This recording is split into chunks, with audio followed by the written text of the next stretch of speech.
ബീഹാർ പിടിച്ചടക്കിയ നരേന്ദ്രമോദിയുടെ ആഹ്വാനം അടുത്തത് ബംഗാൾ ആണെന്നായിരുന്നു.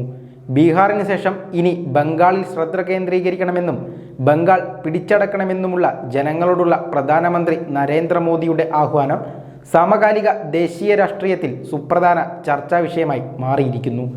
എന്നാൽ ബീഹാറല്ല ബംഗാളെന്നായിരുന്നു മമതാ ബാനർജി മോദിയെ ഓർമ്മിപ്പിച്ചത്. ബീഹാറല്ല ബംഗാളെന്നും മമതാ ബാനർജി തന്നെ 4ാം തവണയും ബീഹാർ ഭരിക്കുമെന്നും തൃണമൂൽ കോൺഗ്രസ് നേതാക്കൾ ആഹ്വാനം ചെയ്തു.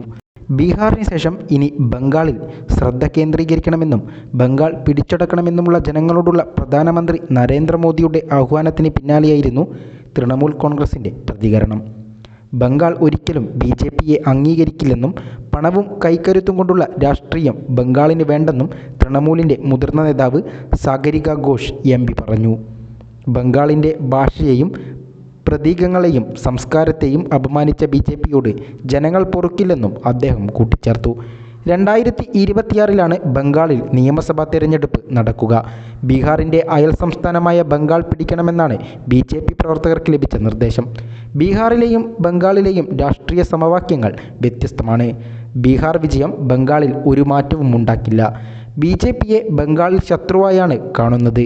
ജനങ്ങളുടെ അനുഗ്രഹം എന്നും മമതാ ബാനർജിക്കൊപ്പമാണ്. മമതാ ബാനർജി 4ാം വട്ടവും ബംഗാൾ ഭരിക്കുമെന്നും തൃണമൂൽ നേതാക്കൾ തുറന്നടിച്ചു. കെ ഫയൽ ന്യൂസ് ഡെസ്കിൽ നിന്നും അജയ് ദാസ്.